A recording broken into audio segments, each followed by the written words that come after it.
pour moi, le premier des services que la CFDT a apporté aux salariés, c'est l'art de débattre. Et l'art de débattre, c'est se confronter à l'altérité, c'est se confronter à des intérêts qui sont parfois convergents, parfois divergents, et arriver à les traiter ensemble, sans que ça tourne au pugilat et à la vindicte des uns contre les autres. Par quoi est-ce qu'on commence ? Est-ce qu'on commence par la conscientisation politique ou de façon plus simple par mon début de carrière ? Alors, comment je suis devenu cadre ? Je me suis jamais posé cette question-là parce qu'en fait, je pense que j'étais programmé pour le faire. J'étais programmé parce que j'ai une famille qui a une tradition d'ascension sociale républicaine, pour le dire rapidement, donc de petits fonctionnaires et puis d'ouvriers devenus techniciens ou ingénieurs maison, et devoir faire des études, c'était même pas un choix, c'était mon frangin et moi, on avait été programmés pour ça. Donc devenir cadre, c'est même pas une question que je me pose. C'est même plutôt quelque chose qui se pose en creux. Ça se pose plutôt comme étant être le plus indépendant possible dans sa vie. Pour mon grand-père, ça voulait dire devenir fonctionnaire, et donc surtout pas être dépendant d'un patron. Lui, il avait été garçon de ferme, il savait ce que c'était qu'un patron dans les années 40-50. Et pour lui, c'était insupportable comme condition. Mon propre père, c'est aussi l'histoire d'une émancipation par la presse. Mais en tout cas, fallait pas. Pour eux, l'éducation réussie, c'était je ne deviens pas un exécutant. Donc c'est plus en creux que se définit le fait de devenir cadre que quelque chose au contour précis et clair. Et c'est ça que je veux faire. C'est même pas le fait d'être ouvrier, ça aurait été être ouvrier artisan et être à la tête de ma propre boîte. On était dans le schéma, sauf qu'il n'y avait pas de compétences particulières dans ma famille. Et donc, en fait, pour moi, qui étais bon élève à l'école, la solution de facilité, c'était de poursuivre mes études. Comme ça, on n'a pas trop de questions à se poser. On a son bac, on a des bonnes notes. Du coup, il y a un certain nombre de portes qui se ferment, qui s'ouvrent. Et on continue comme ça son parcours scolaire sans trop se poser de questions. Donc moi, j'ai fait des études de Sciences Éco. Le choix de Sciences Éco était lié à une forme de pragmatisme de ma part. J'étais bon en maths, et puis j'adorais la presse écrite, j'adorais l'actualité. Et ça a toujours été une activité familiale que de lire les journaux ensemble. Je dis bien les journaux parce que il y avait un spectre très large. Et donc faire Sciences Éco, parce que moi, il y avait des pages du Monde que je ne comprenais pas.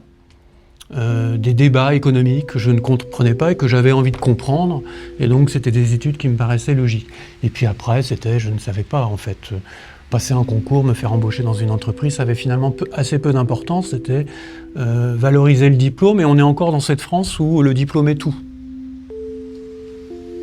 Donc finalement, ça décharge aussi d'un certain poids, finalement, puisqu'il suffit d'être le bon élève. Je trouve qu'il n'y a rien de plus terrible que de demander à un gamin de 15 ou 16 ans qu'est-ce que tu vas faire plus tard. C'est vertigineux comme question. C'est une responsabilité très lourde. Là, quand on est bon élève, qu'est-ce que je vais faire plus tard ? Je vais avoir mon bac, et puis après je serai en première année, puis après je serai en deuxième année, j'aurai ma licence, j'aurai mon DEA, et puis après je verrai, on repousse toujours à plus loin les décisions. Et finalement, c'est plus facile.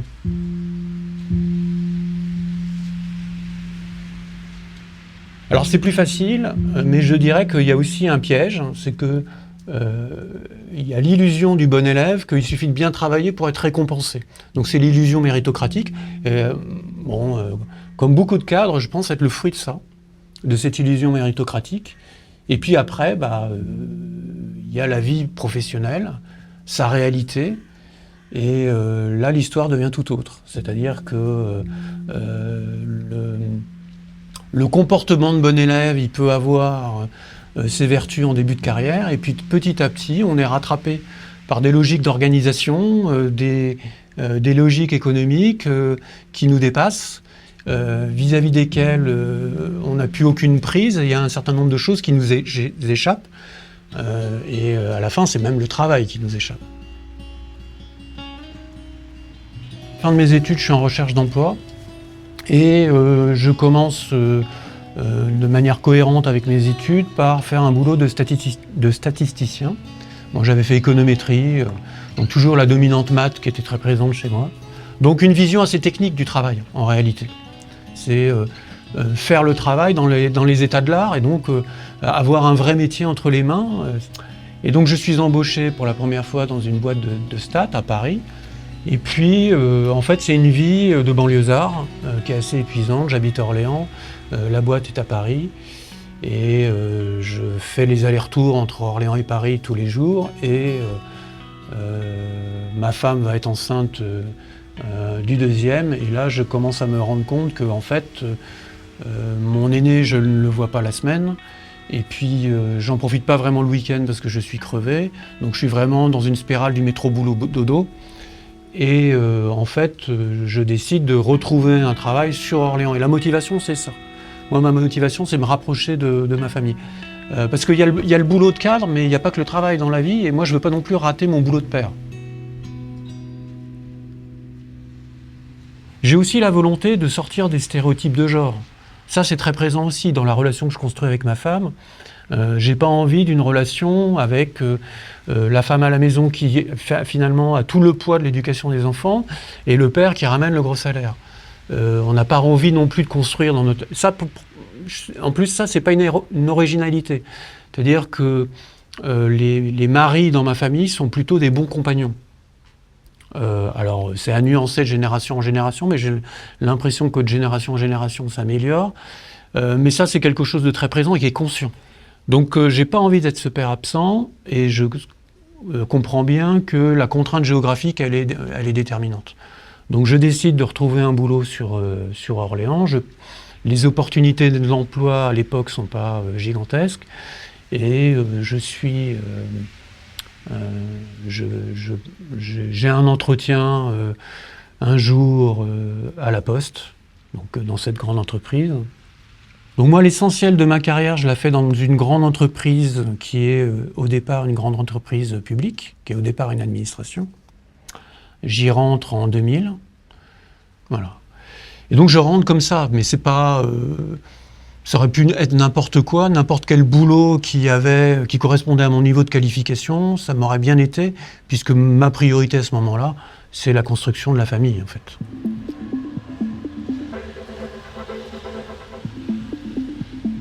Là, je découvre pour la première fois une énorme organisation.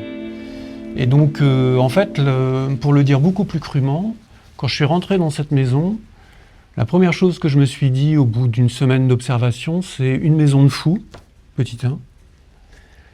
Un homme seul est un homme mort, petit 2. Et petit 3, question que j'ai posée directement à mon camarade de bureau, qui est toujours un pote.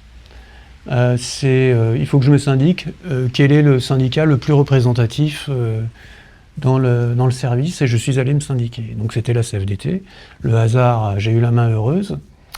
Mais en fait, j'ai tout de suite compris que les règles du jeu allaient changer et qu'il allait y avoir une dimension collective que jusqu'à présent, je n'avais jamais eu à appréhender.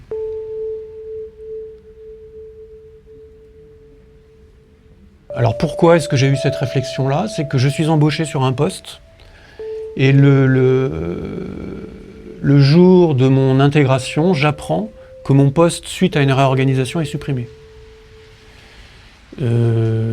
Alors j'ai encore ma posture à ce moment-là de bon élève, c'est-à-dire j'ai encore le souci de faire un travail de manière consciencieuse et d'avoir une approche technique de mon travail. Mais je comprends à ce moment-là que ça va falloir que je le change. Qu'il va y avoir un autre aspect qui va complètement m'échapper et qu'il va falloir rapidement que je me trouve des alliés pour arriver à naviguer en milieu tempéré. Je me fais pas tellement d'illusions sur le mythe méritocratique. J'ai conscience de ça par mes lectures et puis par aussi l'histoire familiale, c'est-à-dire que j'ai un père, j'ai un oncle pour lesquels le boulot c'était tout. C'était une partie essentielle de leur identité. Quand ils ont, entre guillemets, bénéficié d'une retraite anticipée, eux ne l'ont pas du tout vu comme étant un bénéfice. Quand même, ils l'ont vu comme étant une sanction et une non-reconnaissance de ce qu'ils étaient. Ils ont été percutés dans leur identité par rapport à ça. Donc, on est quand même rentré, moi j'appartiens quand même à une génération, on est rentré sur le marché du travail en sachant que ça allait être déloyal. Donc de ce point de vue-là, moi je ne suis pas déçu par le monde du travail. Je ne m'attendais pas à être accueilli à bras ouverts pour mes compétences, pour mes connaissances, etc. Ça, je n'avais aucune illusion là-dessus. Il ne faut pas dénigrer les études, loin de là, ça m'a énormément apporté. Mais j'avais aucune illusion de la relation de loyauté entre soi et un employeur. Aucune. Je ne suis pas particulièrement déçu parce que le poste, je l'avais accepté pour 2 raisons, qui sont de mauvaises raisons. Un, parce que c'était à Orléans. Et 2, parce qu'il n'y avait pas une négociation salariale. C'est quand j'avais annoncé mon salaire parisien, il m'avait répondu « Ok, c'est bon ». Et donc je me retrouvais à Orléans avec un salaire parisien. Donc je m'étais dit, pour le reste, je vais m'adapter. Voilà. Et puis, comme finalement ce poste n'a jamais existé, en réalité, puisque je suis tout de suite réorganisé, je trouve un poste ensuite qui me convient bien et sur lequel je me sens plutôt à l'aise. J'intègre ce qu'on appelle à l'époque la direction du recrutement et je prends tout de suite un service avec une responsabilité managériale et ça c'est une expérience qui était très très positive. Parce que dans une grande organisation comme ça, je comprends assez que le contenu du travail est assez secondaire, mais que la qualité des relations qu'on peut avoir avec ses collègues, en revanche, la réalité du travail, c'est ça. Le boulot est plutôt propre et relativement bien balisé, donc moi, vu ma vision technique, c'est assez simple.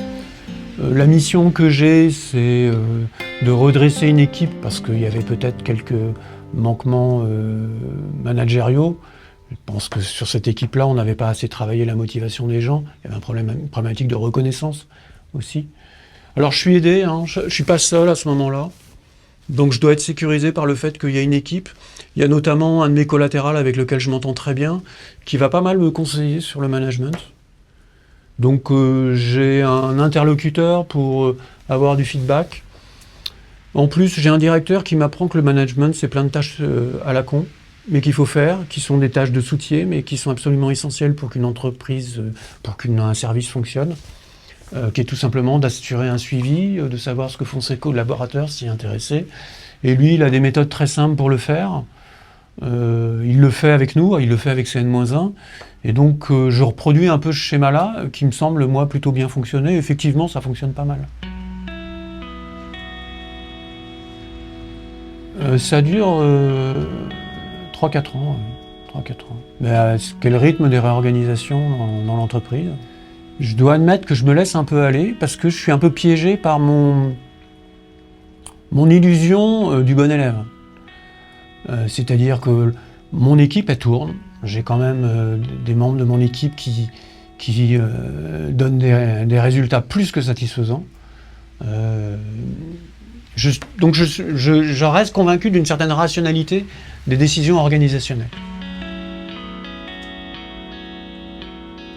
C'est pas ce qui s'est passé parce qu'en revanche, je rentre pas du tout dans les jeux de couloir où les uns et les autres essaient de se placer ou de pouvoir naviguer dans les méandres des décisions de l'organisation. C'est des choses qui non seulement m'intéressent pas, mais que je dois admettre, je méprise un peu. Je ne me projette pas comme étant quelqu'un de carriériste, et je ne veux pas. En revanche, j'essaie de faire mon travail sérieusement, j'essaie de faire un travail de qualité, et jusqu'alors, l'idée que je me fais de la qualité de mon travail est à peu près l'idée que mon directeur se fait de la qualité du travail. Donc, du coup, ça se passe bien. Et d'année en année, les choses vont se dégrader, en fait. Et on va petit à petit m'enfermer dans un rôle technique. Je reste un bon technicien. Et petit à petit, en fait, je vois mes responsabilités managériales s'amenuiser, jusqu'à ne plus qu'avoir qu'un service parce que je vais dériver vers la communication. où je n'ai plus qu'un assistant pour faire quelque chose que je sais bien faire à l'époque et qui est une compétence encore rare à l'époque, c'est pour faire du site web, du site intranet et de la communication numérique, qui est un domaine que je maîtrise. Et je me laisse un peu enfermer là-dedans. D'abord parce que ça me plaît, mais je ne vois pas le piège se refermer, c'est-à-dire que pour les uns et les autres, je ne suis plus un responsable de service, un cadre qui est capable de prendre la responsabilité d'une équipe, mais une ressource. Et donc c'est ça que je deviens. Sauf que c'est pas du tout ça que j'ai envie de devenir. Voilà. Et de réorganisation en réorganisation, je finis par être aussi dans le collimateur des personnes sur lesquelles il faut faire de la productivité. Parce qu'il y a d'année en année de plus en plus de ce qu'on appelle dans cette entreprise de la productivité, c'est-à-dire tout simplement réduire les moyens et réduire les effectifs des services. Et je finis par en être la cible, parce qu'à un moment donné, les techniques que je maîtrise, elles sont parties ailleurs, elles ont été mutualisées sur Paris, et dans des directions où justement je ne veux pas aller, parce que moi je ne suis pas encore prêt à faire une mobilité géographique à ce moment-là. Mes enfants sont encore jeunes, il y a besoin encore d'une présence paternelle à la maison, ça reste à ce moment-là ma priorité. Et donc je deviens du coup un poids dans l'organisation sans m'en être rendu compte en réalité. Et le rapprochement avec le syndicalisme se fait... Alors il y avait déjà un rapprochement avec le syndicalisme parce que je suis très à l'écoute de ce qui se fait à la CFDT, je m'y intéresse de plus en plus. Et pour gérer mon reclassement, là cette fois-ci je suis obligé, contraint d'aller demander de l'aide. Et mon syndicat m'aide. Et pour devenir mon formateur, alors en interne on appelle ça ingénieur de formation, c'est un titre bien ronflant pour dire concepteur de formation, qu'un métier qui me plaît, qu'un métier que j'aime réaliser, qui m'a beaucoup apporté, qui m'apporte encore beaucoup, même dans mon approche de l'action syndicale d'ailleurs. Mais donc je deviens à ce moment-là ingénieur de formation, mais un peu aidé par le syndicat pour me retrouver un siège et retrouver ma place dans l'organisation alors que je suis mis en position de reclassement.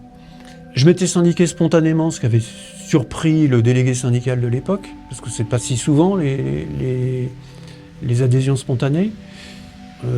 Les raisons, elles étaient personnelles, c'est que j'avais compris qu'un jour j'aurais besoin du syndicat. Ça, c'est quelque chose qui était très conscient. Que dans une organisation comme celle-ci, où moi j'avais aucun goût pour les intrigues, et je savais parfaitement qu'à un moment donné, j'aurais besoin d'être aidé là-dessus. C'était pas bien difficile, hein, il suffisait de pousser la porte du bureau d'à côté, c'était mon pote Guy qui était là. Donc j'ai juste eu besoin de son coup de pouce pour pouvoir être pris en considération dans mes aspirations, puis dans ce que je savais faire. Ouais. Voilà. Et d'ailleurs, c'est une leçon que j'ai prise et qui m'a énormément aidé dans le syndicalisme. Dans le syndicalisme, j'ai appris à faire plouf. C'est-à-dire, on me dit, tiens, là, c'est une nouvelle piscine, l'eau elle est froide, est-ce que tu veux y aller ? Parce qu'il y aurait ça à faire, il faut arriver au bout. Aujourd'hui, j'hésite plus à le faire, parce que même si je suis dans une pièce bien chauffée, confortable et bien allongée, je sais que c'est un piège. Et qu'il y a un moment dans la vie, faut avancer. Et à ce moment-là, dans l'état d'esprit dans lequel je suis arc-bouté sur mes bénéfices secondaires. C'est-à-dire mes conditions de travail immédiates, le fait de ne pas habiter trop loin, d'avoir une rémunération qui est correcte, surtout en province, et de pouvoir voir mes gamins tous les soirs, et même de pouvoir aller les chercher à l'école. Ce qui est un vrai luxe pour un cadre. À ce moment-là, c'est essentiel, mais je ne me rends pas compte que je suis sur les bénéfices secondaires du travail. Et qu'en réalité, je vais complètement déprimer, parce que c'est ce qui se passe à ce moment-là, sur le contenu du travail et le sens du travail. Et sur mon identité en tant que cadre, qui est en fait, moi qui voulais avoir de l'indépendance, de l'autonomie, être acteur en fait de ma vie, je la subissais. Et c'est plutôt ce côté-là, c'est de subir les événements qui m'a été insupportable, en fait. Et qui m'a, à un moment donné, mis en difficulté pour rebondir et où j'ai eu besoin de l'aide, de la camaraderie des autres pour prendre du recul par rapport à ça, prendre conscience et réaccepter la prise de risque.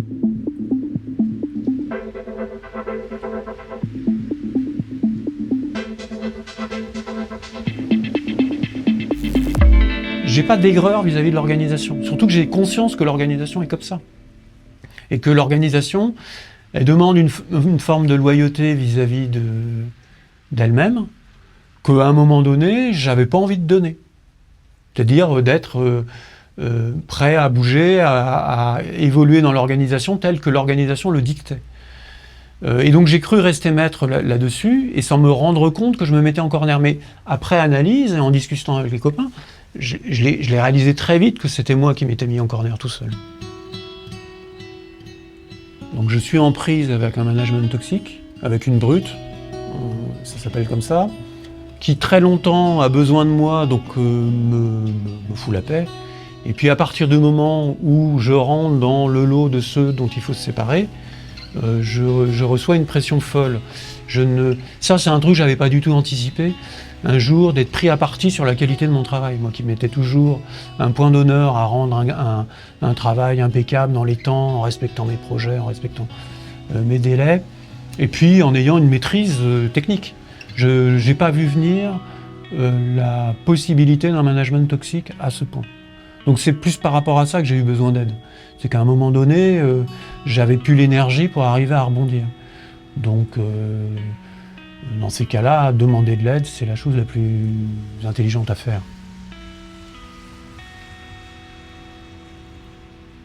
Et puis là, ça se passe bien. J'apprends le management fonctionnel, qui est aussi très intéressant comme forme de management, qui rejoint pas mal la forme de management qu'on a dans le syndicalisme, d'ailleurs. Management dans le syndicalisme, c'est un gros mot, mais pourtant, il faudra bien qu'on en parle. Quand on est responsable de structures syndicales, on fait du management. Et c'est du management fonctionnel, parce que les gens peuvent accepter de coopérer ou pas, et ils sont totalement libres de le faire ou pas. Ça, c'est une des grosses différences avec le monde de l'entreprise, et je trouve ça très bien d'ailleurs. Donc j'ai quand même de l'animation fonctionnelle, ça me plaît énormément. Je dois prendre en charge des projets, donc il y a un travail avec des sphères commanditaires, ce qui me permet de reprendre pied avec des collègues de Paris, à retourner à travailler à Paris, et c'est quand même une ouverture, donc ça me sort un peu, ça me permet de dépoussiérer un peu le bonhomme aussi, quand on a besoin à ce moment-là. Et donc, ouais, ça me plaît, et puis les problématiques qu'on traite de formation sont des problématiques qui m'intéressent intellectuellement. Donc c'est un travail que je trouve riche et qui me satisfait à ce moment-là.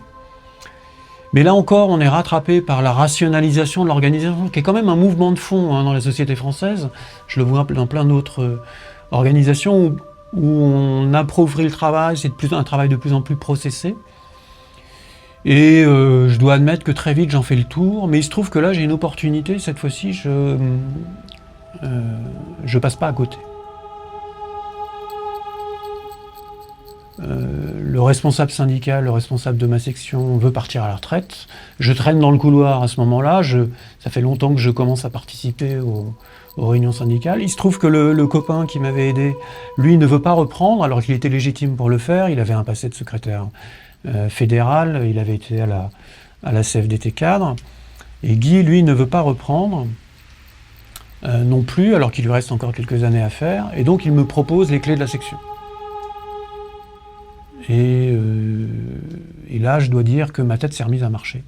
Parce que, alors que le travail de formation que j'aimais bien commençait à s'appauvrir, en revanche, là, tout d'un coup, il y avait un travail syndical à faire qui demandait de la réflexion, qui demandait l'acquisition de savoir-faire que je ne possédais pas forcément, qui était ouvert sur les autres, et ça a quand même été une constante chez moi. Je suis quelqu'un d'assez ouvert. J'aime bien les récits des gens. Et en fait, dans le syndicalisme, les gens viennent beaucoup se raconter, et en fait, j'adore ça. Je trouve ça intéressant, parce que les gens gagnent souvent à être connus. Le récit de vie qu'il y a derrière quelqu'un, c'est toujours quelque chose de passionnant. Et ça, je le découvre en faisant ce travail-là. Et je reprends la section dans de bonnes conditions, puisque j'ai ce copain qui me conseille qu'à lui le savoir-faire politique, la dimension politique qui me manque encore. Donc ça va être mon mentor politique, en fait. Et c'est un boulot dans lequel les choses vont bien se passer pour moi. Et je fais un truc tout con. C'est-à-dire, je ne sais pas vraiment comment animer une section. En plus, ma direction, elle est éclatée sur l'ensemble du territoire. Je n'ai pas il y a des collègues que je ne vois que très rarement. Donc, je me fais élire au CHSCT le premier coup, je suis seul. Face à la CGT, ils ont un élu. Il y a FO, CFO et la CGC. Donc, on est un siège par organisation représentative. Et donc, je suis tout seul à siéger. Mais ce mandat au CHSCT me permet de faire le tour des provinces et d'aller voir l'ensemble des sites. Et là, je comprends qu'il n'est pas question d'aller compter les extincteurs. Je trouve que le gars de la CGC est très bon pour ça. Ça a l'air de le passionner, donc s'il a envie de cocher des cases sur une checklist, c'est très très bien. Moi, je reste en arrière, je ne vais pas papoter avec la directrice de l'époque. Je vais plutôt serrer les louches et demander aux gens comment ils ont. Et là, je me rends compte de visite en visite qu'on me parle de plus en plus. Et qu'il y a un super pouvoir de la parole. Ce qui va me permettre d'ailleurs de résoudre certains problèmes. En plus, je me promène beaucoup, je vais voir les gens, c'est un boulot hyper ouvert. Je trouve qu'on va au fond des choses parce qu'on parle vraiment du travail. Dans le cadre syndical, c'est ça qui est bien, c'est que c'est un lieu où on peut parler effectivement du travail, sans arrière-pensée, et je me rends très vite compte que je noue des relations avec des gens qui, de plus en plus, me font confiance. Alors, ils me font confiance d'une façon très simple, c'est que tout ce qui rentre dans mon bureau n'en sort pas. Et ça, ils le voient, avec la pratique, ils s'en rendent compte. Donc, ça me permet d'être très très bien informé sur l'ensemble de la structure. Ça me permet aussi de faire l'expérience de la manipulation. Ça aussi, c'est intéressant. Je me rends compte que je deviens aussi une personne à manipuler, et pas que la direction, c'est aussi les salariés. Il y a la manipulation, elle peut, du syndicaliste, elle va aussi dans ce sens-là. Et ça, c'est une expérience enrichissante. Et que j'affronte plutôt bien, même très très bien, parce que j'ai un noyau militant qui se constitue, qui est de plus en plus solide. On est d'abord un binôme, et puis ensuite on est un trinôme, et puis petit à petit dans cette direction, j'ai vraiment un noyau dur militant très solide, et on devient fort. Ça, c'est aussi la découverte de la solidarité et des liens très très forts qui peuvent naître entre militants. Moi, mes meilleurs amis, mes meilleurs potes, des gens pour lesquels ils peuvent appeler à n'importe quelle heure, ce sera toujours oui pour eux, c'est né dans le syndicalisme, c'est forgé dans le syndicalisme. Parce que je les ai vus à l'œuvre, je les ai vus se dépenser pour les autres, enfin voilà. Et puis, les directions, d'une façon générale, attendent beaucoup de la CFDT. Parce qu'ils savent que ce sera beaucoup plus difficile de négocier avec d'autres syndicats. C'est pour ça qu'on a un tel pouvoir et qu'on a parfois un tel levier sur les organisations, sur le travail, c'est parce que on a cette posture d'ouverture. Donc, tout d'un coup, je me retrouve en pleine lumière. Et en fait, ça me va bien. Et ça, c'est une surprise, je le découvre en réalité. Et puis, je pense que par rapport à ma mentalité, il y a un truc qui me va, c'est que le combat, il n'est pas pour moi. Il est beaucoup plus... Alors, je ne veux pas dire altruiste, parce que j'y retrouve aussi mon compte, hein, mais ça me va assez de me préoccuper des problématiques du collectif. En fait, ça me plaît. Mais je le découvre en le faisant. Je mets d'ailleurs même un gros poids là-dessus, parce qu'au départ, devoir porter une parole collective, c'est ce qui me pèse le plus dans le boulot. C'est pas aller vers les gens, les faire parler, comprendre les problématiques, construire un cahier revendicatif, aller discuter le bout de gras avec la direction, ça me va. Mais en revanche, porter la parole collective sans la dénaturer, sans la trahir, alors ça, c'est un vrai poids. Et là, pour le coup, le fait d'avoir un mentor politique à mes côtés, ça aide. Parce que c'est la partie du travail que moi je trouve la plus difficile.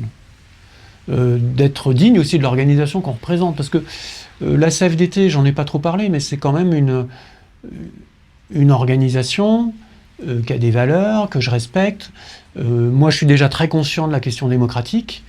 Et ce qu'on fait à la CFDT, c'est pas une mince affaire.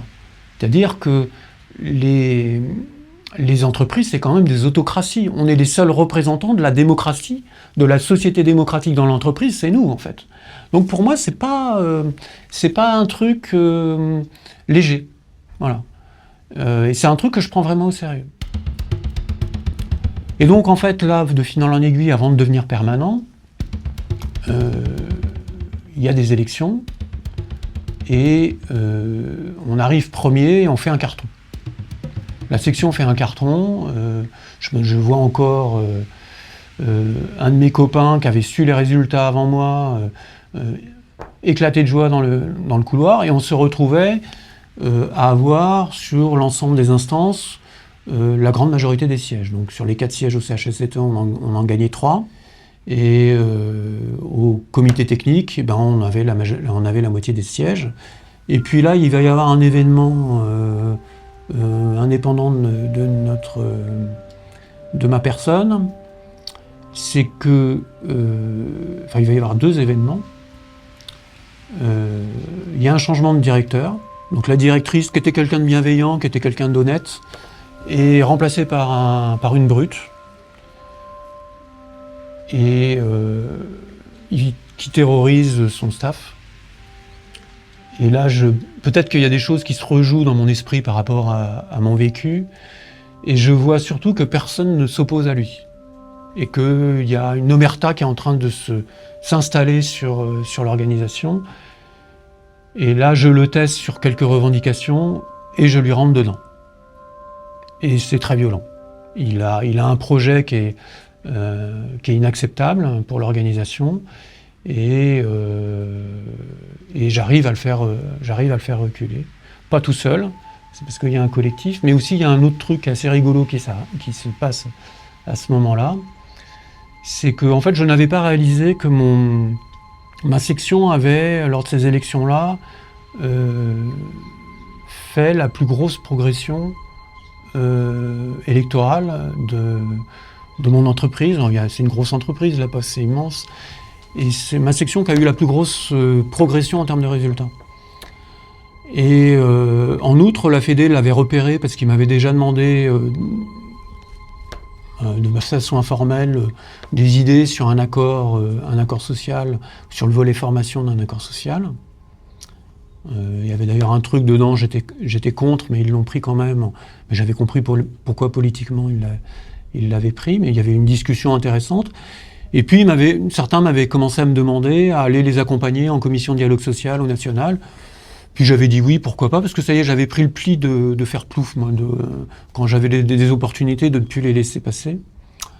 Et la fédération m'appelle, enfin c'est une secrétaire fédérale qui m'appelle, et qui là me dit est-ce que ça t'intéresserait de devenir secrétaire fédéral?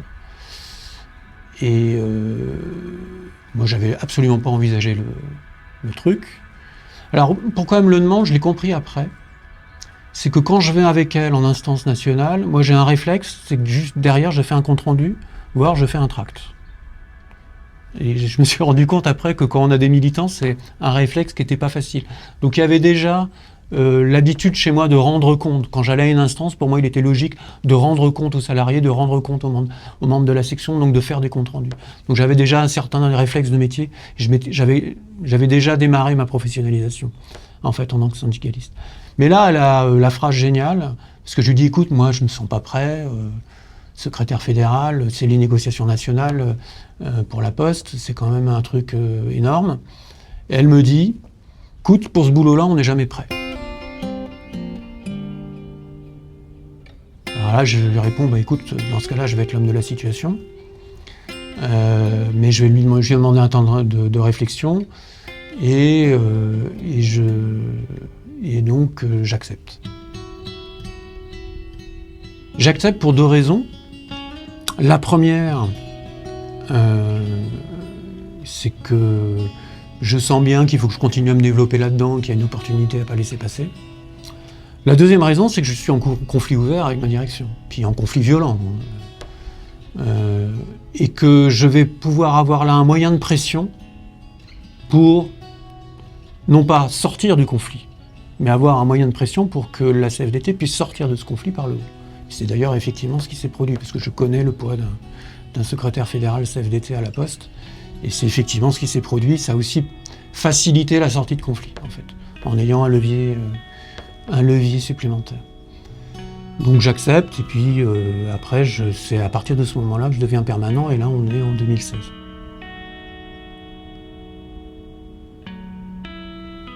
Là c'est dément, là c'est secrétaire fédéral sur la Poste, c'est non seulement avoir un boulot de secrétaire fédéral, mais en plus avoir, parce que comme il n'y a pas de DS à la Poste, il n'y a pas de délégués syndicaux à la Poste, les DSCA, c'est donc les délégués syndicaux centraux, ce sont les secrétaires fédéraux qui endossent la responsabilité.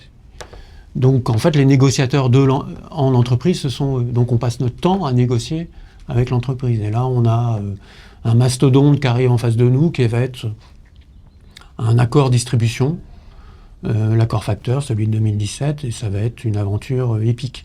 Mais là, à nouveau, c'est le fait d'être bien accompagné à ce moment-là, d'avoir à nouveau un mentor qui m'accompagne dans ce nouveau travail de secrétaire fédéral. Le truc rigolo, c'est que mon premier mentor m'accompagnait pour pouvoir prendre sa retraite syndicale. Et avec l'idée que je gardais la section. Et en fait, je suis parti avant lui. Donc des fois, dans le syndicalisme, il y a des accélérations comme ça. Il y a un truc que j'apprends sur place, c'est la stratégie. Une stratégie pour négocier un accord. Et ça, c'est un truc qui me passionne. La tactique, la stratégie, c'est des choses qui sont des notions abstraites qui, pour moi, sont devenues très très concrètes. Je ne fais absolument pas de confusion entre une stratégie et une tactique. Et c'est devenu quelque chose de naturel et d'animal. Donc déjà, cette dimension-là, elle est très importante et qui fait qu'on se prend en jeu. Mais en même temps, je garde des liens d'amitié avec des membres de ma section, donc je continue à les côtoyer, voire des fois à les conseiller ou à les aider quand ils ont besoin d'un petit levier national. Donc je ne perds pas ce contact-là, il n'y a pas de rupture. Et puis, comme je le disais, secrétaire fédéral à la Poste, on n'est pas en dehors de l'entreprise. On a en permanence des comptes à rendre aux militants de terrain sur le contenu des accords. On passe notre temps à leur demander des avis, à construire avec eux des cahiers revendicatifs. Donc le lien avec le terrain, il est maintenu. Et puis, on va avoir la chance de négocier des accords qui sont complexes, des accords qui sont très denses. L'accord distribution, c'est pas un petit accord. Il y a la création de nouvelles fonctions qui doivent être comprises, il y a des leviers pour agir sur le terrain. Donc ça va nous obliger aussi à faire un travail de pédagogie sur le terrain, sur qu'est-ce que c'est cet accord, qu'est-ce qu'il y a dedans, et donc d'aller à la rencontre des équipes. Donc je me sens pas du tout déconnecté, au contraire. C'est une période qui est très exaltante de ce point de vue-là. Et je me sens plus que jamais porté par un collectif, en réalité. Donc moi j'ai un super pouvoir. C'est que quand je négocie un accord sur telle profession de la Poste, quel qu'il soit, mon super pouvoir, c'est que je ne peux pas me tromper parce que j'y connais rien. Je ne connais pas ce métier-là. Je n'ai pas réalisé tous les métiers de la Poste, je ne les connais pas. Je ne sais pas la réalité d'un contrôleur de gestion, je ne connais pas la réalité. Je peux l'imaginer. Je peux imaginer la réalité d'un facteur, je peux imaginer la réalité d'un guichetier, mais je ne le vis pas dans ma chair. En revanche, ceux qui le vivent dans la chair, c'est les militants, c'est les adhérents, c'est ces gens-là. Et donc c'est eux qui vont donner du corps aux revendications que je vais porter. Moi, je suis juste le dépositaire de leurs revendications. Et c'est là où il y a une forme de management, c'est d'arriver à amener les gens dans le débat. Leur faire prendre conscience des enjeux, leur faire prendre conscience de ce qu'on peut faire, de ce qu'on ne peut pas faire, d'arriver à construire une revendication qui tienne debout, qui puisse se traduire dans un texte et être réaliste et finalement accepté par la direction. Donc ça, c'est un travail de fond et qui est passionnant à mener. C'est même le fond, en fait, d'une négociation. Donc on veut que chaque direction de la Poste soit couverte par des accords sociaux. Voilà. On le veut parce que c'est notre manière, nous, d'exister syndicalement, que dans notre stratégie, il y a négocier dans les accords des éléments qui permettent au local de reprendre la main et d'avoir des leviers pour agir localement. Et ça, c'est extrêmement important. Donc là, la partie stratégique, elle est discutée avec les militants. Et donc l'idée d'une politique contractuelle, c'est quelque chose qui est assez évident dans les valeurs de la CFDT. En revanche, là où ça devient un art, c'est la tactique. C'est comment on orchestre les informations pour on arrive à garder la maîtrise d'une négociation. Et ça, c'est la meilleure moyen, c'est à la fois la transparence et surtout arriver à faire des allers-retours en permanence sur le cahier revendicatif. Moi, je fonctionnais avec des cahiers revendicatifs où je partais des demandes des collectifs, que j'essayais de traduire en revendications, qu'on essayait ensuite de traduire en articles, et en permanence, on faisait du feedback sur là-dessus, on n'avance pas, est-ce qu'on ne pourrait pas mieux le formuler comme ça? Ensuite, ce qui est du domaine de la tactique, c'est que même quand on est face à des situations qui sont révoltantes, ça peut arriver. Il ne faut pas non plus noircir tout, mais on peut être en prise à des réalités chargées émotionnellement. Il faut faire attention que les équipes ne se montent pas le bourrichon pour qu'elles ne se mettent pas en corner ou qu'elles ne se mettent pas en difficulté politique. Ou elles ne seraient plus capables à un moment donné de faire entendre leur voix et la spécificité, ou ne plus être cohérent avec la stratégie qui est justement au-dessus, qui doit être la corde de rappel, qui est on doit mener une politique contractuelle avec l'entreprise pour arriver à améliorer les conditions de travail des salariés. Et ça, faire en permanence le rôle de corde de rappel sur l'ambition stratégique, ça c'est un élément important. Alors je vais donner un exemple aussi où il y a aussi du management à faire. Moi j'étais en binôme avec une frangine, Sylvie, avec laquelle on a merveilleusement fonctionné parce qu'elle m'apportait une connaissance des agents que moi j'avais pas forcément, et du fonctionnement des militants sur le terrain que moi j'avais pas forcément. Parce que moi j'étais quand même dans un environnement tertiaire, feutré, un univers plutôt de cadre. Donc c'est elle qui m'a appris à raisonner, à ressentir les choses à partir d'autres réalités du travail. Voilà. Et sur le plus gros morceau de la Poste, qui est la branche service courrier-colis, et en fait, on a négocié avec elle ensemble de nombreux accords. On a négocié le premier accord colis, le premier accord sur les plateformes industrielles courrier, etc. Et qui étaient des hold-up politiques. C'est-à-dire que c'est des domaines où la CFDT était plutôt faible et où on a obtenu de réelles avancées pour les agents. En termes de primes, en termes de pouvoir d'achat, on avait obtenu pas mal de choses. Et ce hold-up politique, il fallait le traduire sur le terrain en termes d'audience électorale, en termes d'audience sédétiste. Et donc, on avait conclu ces négociations en disant aux militants, voilà, maintenant, il ne vous reste plus qu'à valoriser l'accord. Voilà. Et puis là, patatras. On se gaufre royalement. Et ça, c'est du management fonctionnel. C'est-à-dire qu'on avait oublié un détail, on leur avait oublié d'expliciter ce que valoriser veut dire. Qu'est-ce que ça voulait dire réellement en termes d'action concrète? Et donc, en fait, on n'avait pas explicité le boulot. Et ça, c'est du management. Rendre l'attendu explicite, c'est du management.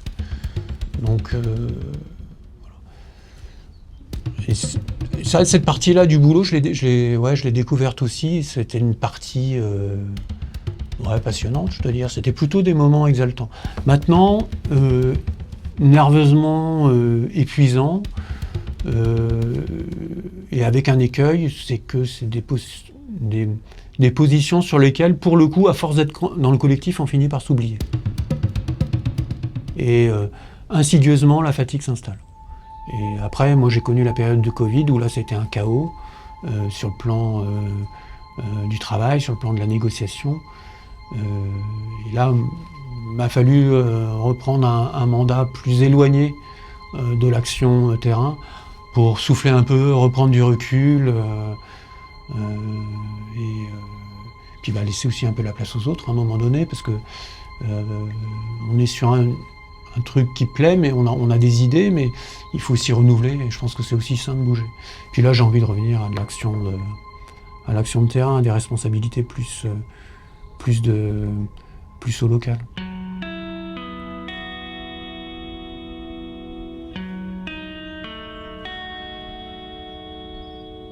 Alors j'ai parlé de la passion de mon père pour la presse écrite, qu'il m'a transmise. Et les échanges qu'il pouvait y avoir à la maison autour de la pile de journaux, des avis qu'on pouvait développer à la lecture des journaux. Ça, pour moi, ces valeurs de débat, ces valeurs de démocratie sont pour moi des éléments essentiels. Il y a évidemment plein de choses aujourd'hui qui, en tant que sédétiste, m'effraient. Mais pour moi, aujourd'hui, en tant que syndicaliste, pour moi, la question démocratique, c'est la question numéro 1. La question démocratique dans l'entreprise, c'est la question numéro 1. Si on tire ce fil-là, tout vient. Les conditions de travail, le mal-être au travail, les questions de charge de travail, tout n'est qu'une conséquence de la question de la place de la démocratie dans l'entreprise. Et du rapport aux autres, et du fait d'être capable d'aller vers des collectifs, et de retrouver l'appui et le soutien dans un collectif, que ce soit un collectif de travail ou un collectif syndical, ça n'a pas d'importance. Donc pour moi, elle est centrale. Syndicaliste, elle est devenue parce que maintenant, c'est quand même une part non négligeable de ma carrière.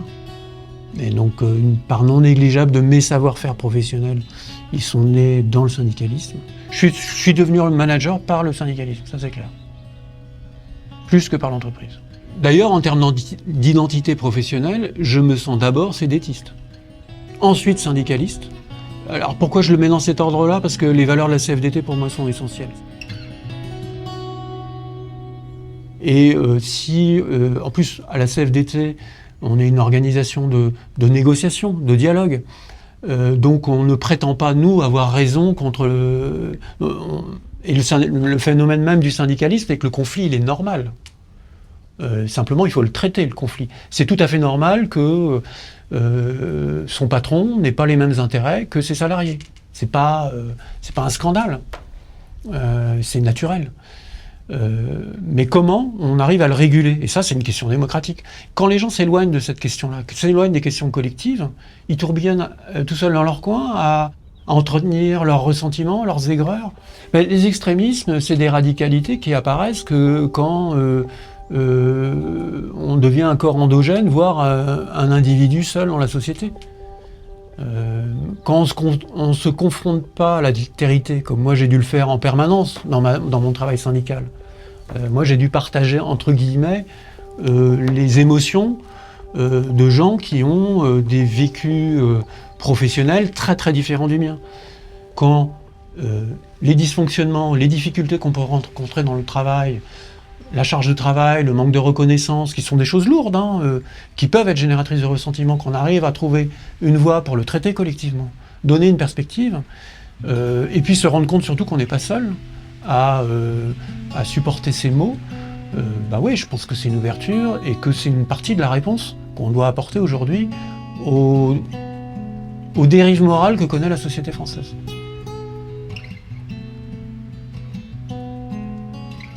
Donc je pense que le syndicalisme, certes il est mortel, mais on n'en a jamais eu autant besoin, ça j'en suis absolument convaincu.